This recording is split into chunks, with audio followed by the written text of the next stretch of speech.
Hurricane preparedness.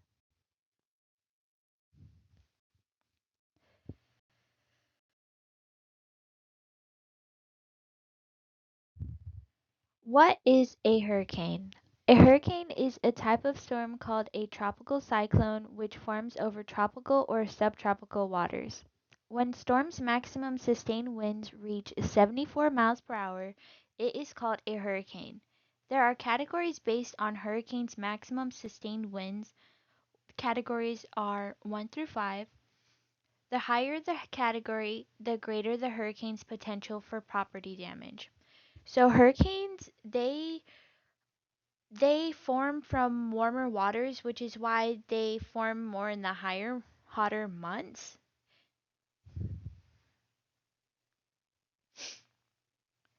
When is hurricane season?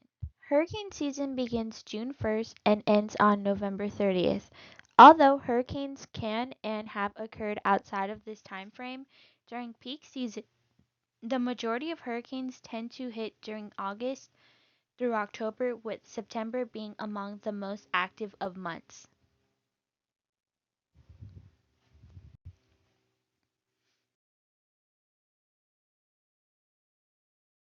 Evacuation preparation. You secured your house, now what?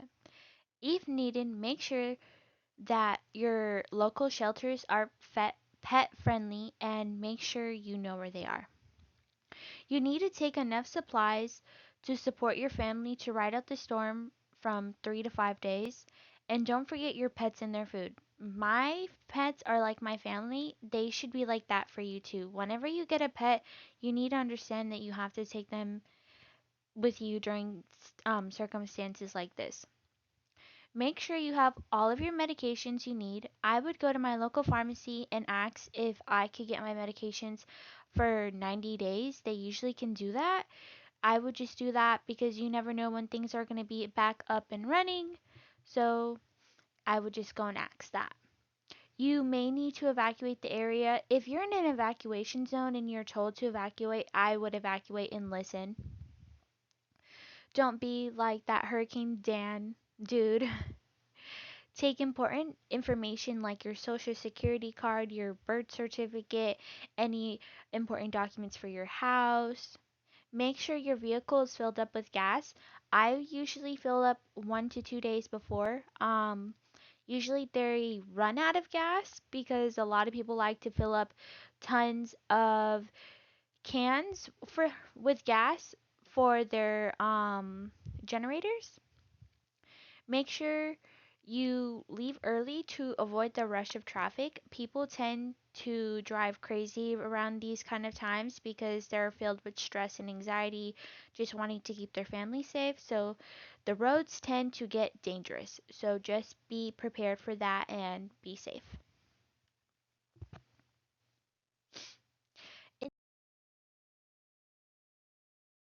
In this video, it's going to be showing what a hurricane looks like. Cyclone, typhoon, hurricane.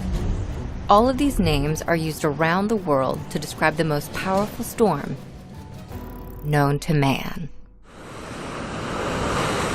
Hurricanes are unpredictable, but scientists have a thorough understanding of how hurricanes form and sustain their power. In the Atlantic Ocean, hurricane season peaks during the late summer months when tropical waters are the warmest. Hurricanes form from a cluster of thunderstorms that suck up the warm, moist air and move it high into Earth's atmosphere. The warm air is then converted into energy that powers the hurricane's circular winds. These winds spin around a low-pressure center called the eye, which can provide a 20 to 30-mile radius of eerie calm. Encircling it is the eye wall, a towering ring of clouds with some of the fastest wind speeds of the hurricane. Surrounding the eye wall are curved bands of clouds, the rain bands, often tens of miles wide, releasing sheets of rain and sometimes tornadoes. When a tropical storm's winds reach at least 74 miles per hour, it becomes a hurricane. The hurricane then receives a category ranking of 1 to 5 on the Saffir-Simpson scale. based on its wind speed and potential damage. But wind speed isn't always the most dangerous component when hurricanes come near land. It's storm surge. Storm surge is caused when winds from an approaching hurricane push water towards the shoreline up to 20 feet above sea level and can extend 100 miles. 90% of all hurricane deaths are the result of storm surge.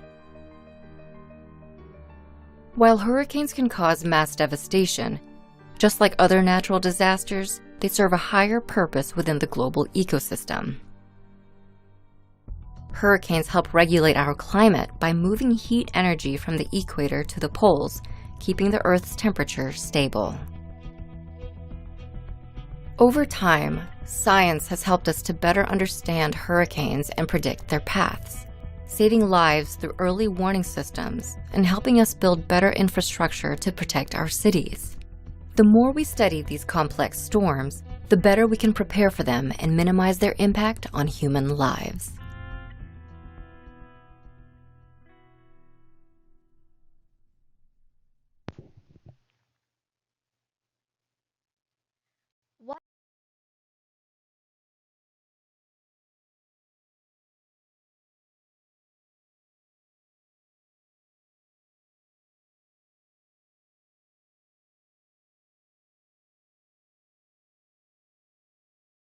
What kind of damages can hurricanes do?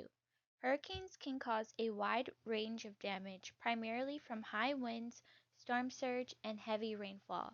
Hurricane force winds can cause structural damage to buildings, including roof and siding damage. They can also uproot trees, down power lines, and create dangerous flying debris. Hurricanes can produce torrential rainfall leading to inland flooding, including flash floods and river overflows.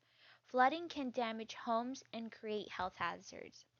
So, I don't know if you remember the hurricane in 2017, but that one was a bad one. I lived on a farm with my family, and our barn roof actually came off, and we lived on a dirt road with lakes on both sides of the roads, and both of the lakes overflowed. So, like, we were literally driving in water, and it was so creepy because I thought an alligator was gonna come and like eat me. But yeah, hurricanes can cause a lot of damages, and honestly, if I was near power lines, I wouldn't go outside until I know it was safe. I would look outside because like I don't want to get shocked, and I know that would probably hurt, so you probably wouldn't want to get shocked either, so I would just be careful with that. And here is a video of what hurricane damages can do.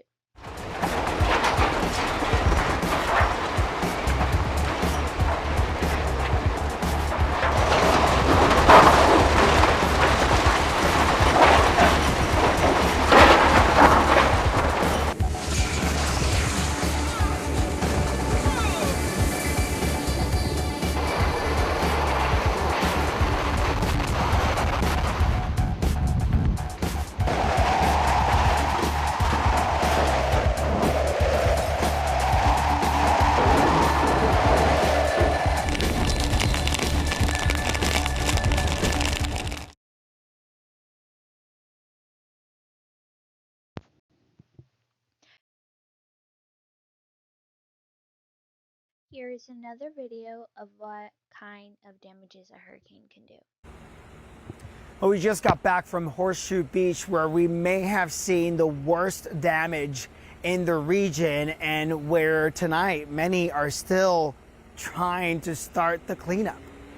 This floor belongs to another home. Jack Cook and his 7-year-old grandson Holden show us what's left of their church. The water didn't just blow through the walls of this church. This wooden floor that you see right here actually belongs to a home across the street. Members of Horseshoe Beach Baptist had just finished rebuilding from Hurricane Idalia just over a year ago. We had been in the sanctuary 3 Sundays. Hurricane Helene delivered a knockout punch here. And days after the storm, people are still counting their losses. Were you expecting this at all? I didn't think it was going to push it off the foundation. Selena McCall is back at her home with her kids, trying to salvage what she can. In Adelia, our house did not flood at all. Almost every home up and down Main Street is damaged, flattened, or can't be found. The storm surge was so strong it blasted through walls. Clearly, this is heavy. Extremely. Yep. What hurts the most about all this? Well, it's just hard to understand. You question yourself, and you want to ask God why you do it, but that's for Him to know and us to find out. There's some purpose behind it. Finding her purpose in the midst of this disaster is Lacey Cole. So what do we got here? Hamburgers and hot dogs. She says she started grilling to ease the pain. The ones that you love losing everything they've ever worked for. I love it because they find comfort here, so it's something they can come here and eat and talk about stuff, so it helps them out. Horseshoe Beach, one of several communities who tonight are still in the dark. No power, no water, and for a lot of people, no roof over their heads. Governor Ron DeSantis responded to growing concerns about a housing crisis in these coastal communities, saying that the state is now planning on providing temporary places like trailers for many of these families to stay while they continue the cleanup process and while they decide as to whether or not they'll rebuild. Live in Tallahassee, I'm Christian De La Rosa, Local 10 News.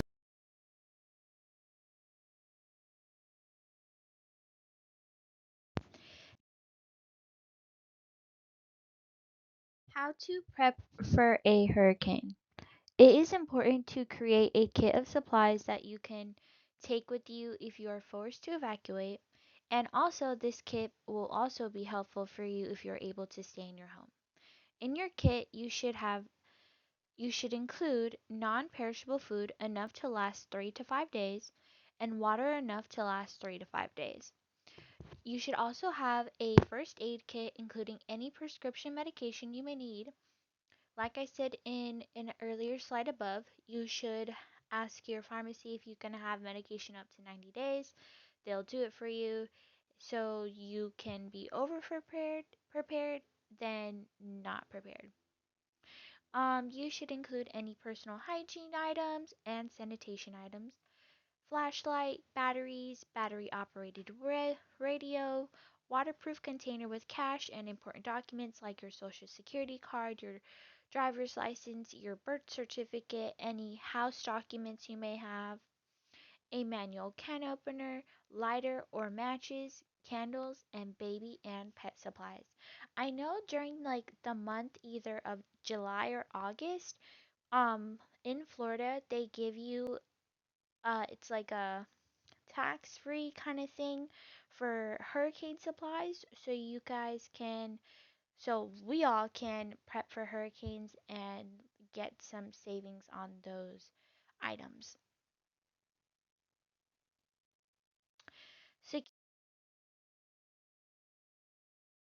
Securing your home.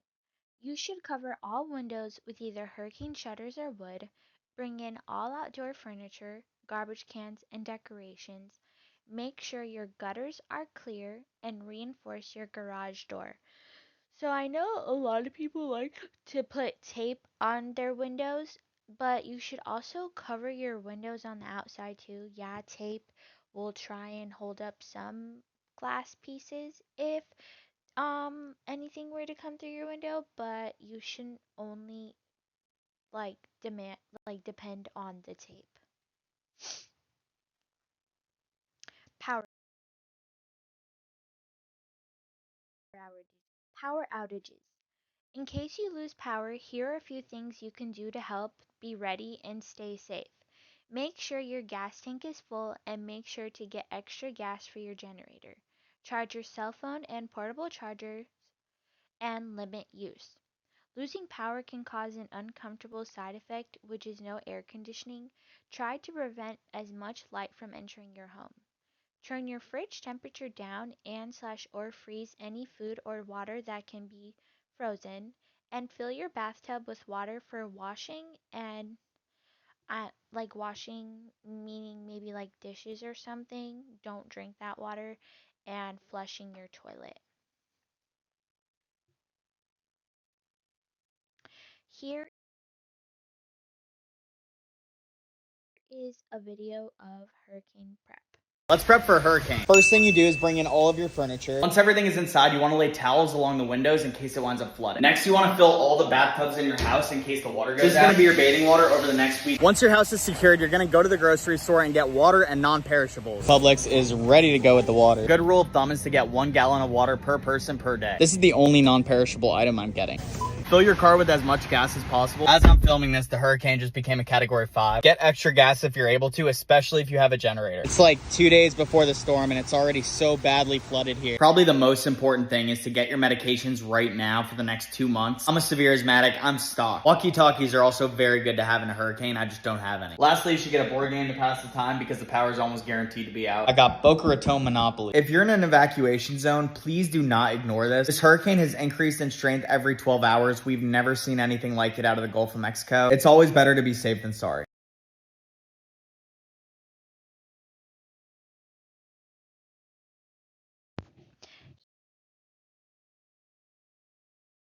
Here is another video of hurricane prep. My family and I just went through a legitimate natural disaster, and these are the 7 things that I'm going to do to prepare differently for the next one. We lost all electricity in our house for 8.5 days. Many communities located just north of us were without water for weeks. FEMA had to come and run our hospitals, and the National Guard were evacuating citizens just to the north of us. But in my family's little corner of the disaster, we were doing okay until day 5, when my basically brand new gas portable generator that I've only used once just to make sure it works for a situation like this died on me. It had plenty of gas. I had just changed the oil. I put it in a new spark plug just to see. I cleaned the carburetor.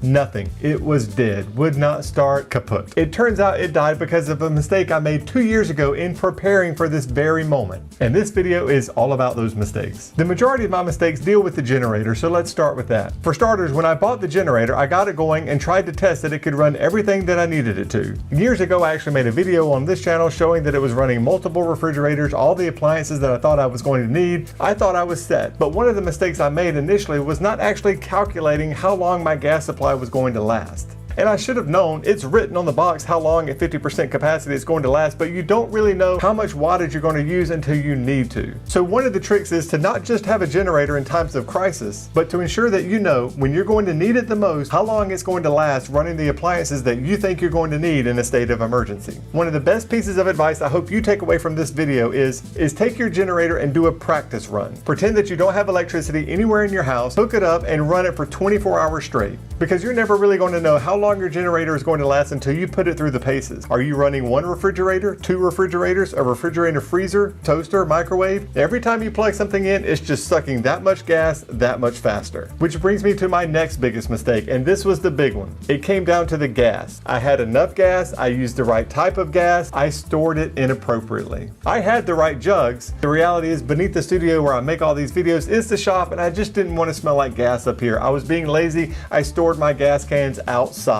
I get it. I should have known better. You don't need to put in the comments below how stupid I am. I've learned my lesson. I got it. But ultimately, if you don't know, after years of storing my gas outside, water, condensation, basically moisture got inside the gas, and after refilling the generator several times, basically there was so much water in there, it just wouldn't run. So as I said, know how long your generator is going to do it. Do a dry run for 24 hours. And when you store gas, make sure you have enough and store it inside. The third thing that I learned has to do with the oil. I know with small engines you're going to have to put oil in more frequently, and this generator was new, so I wasn't really concerned about it. It actually wasn't until it died and I started thinking to myself, was it already due for an oil change? When I started troubleshooting, I realized they recommend you change the oil every 100 hours. Think about it, 100 hours, that's about 4 days. We were without power for 8 days, and if it had gone even longer, that's 3 oil changes I would have had to have performed. Fortunately, when I was troubleshooting, I had just enough oil in my shop to do it, but if it hadn't have died and I continued to to run it, I would have been out of oil and it would have burned up anyway. So make sure you have enough gas, make sure you have enough oil, because if you are truly in a natural disaster, your electricity is going to be out for more than 100 hours and you're going to need to do oil changes. Which brings me to a random aside. The second generator that I got, I was really happy with. I'm happy with the first one.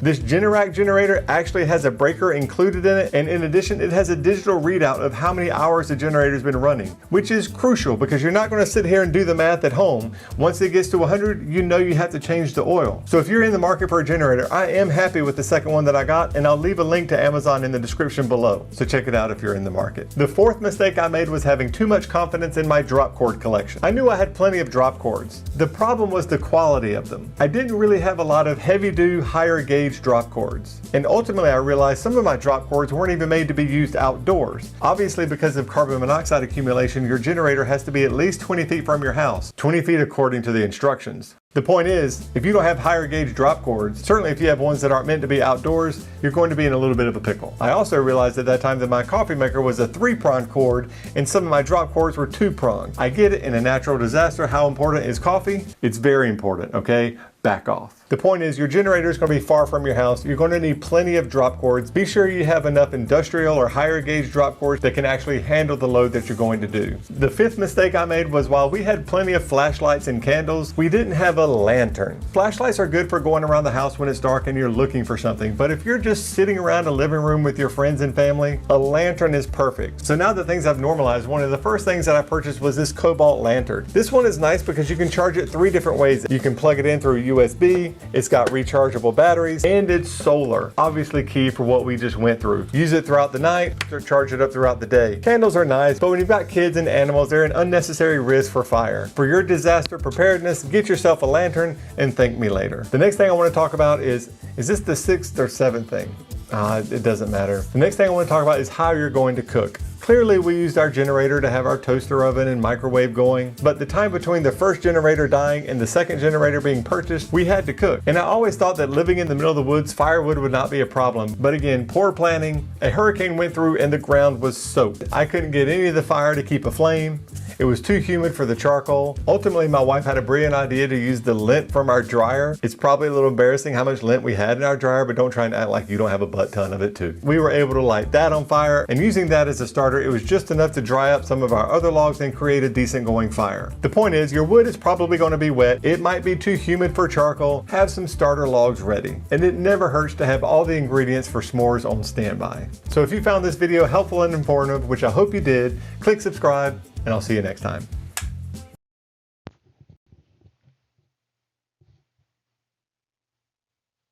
Here is another video of hurricane prep.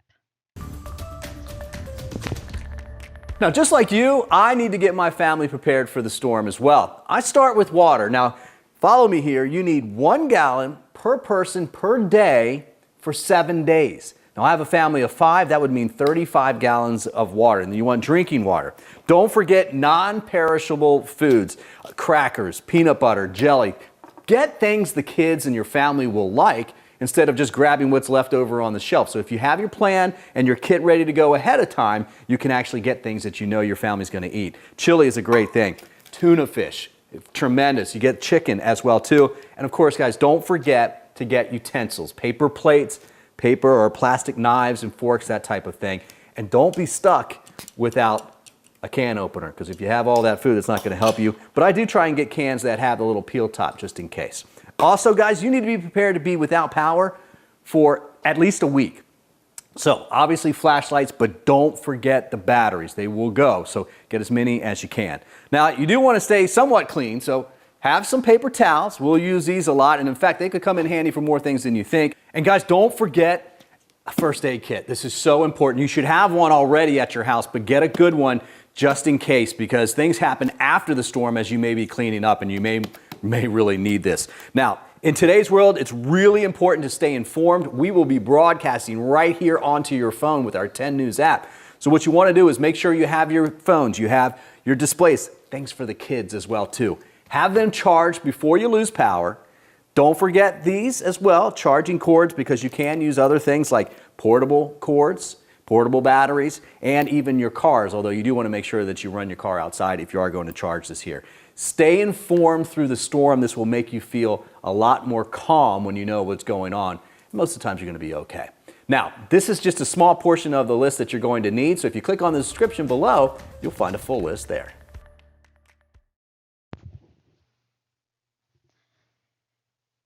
So that is the end of the PowerPoint presentation. I hope that you were able to learn a lot of important things about hurricane preparedness. I hope you have a great day. Bye.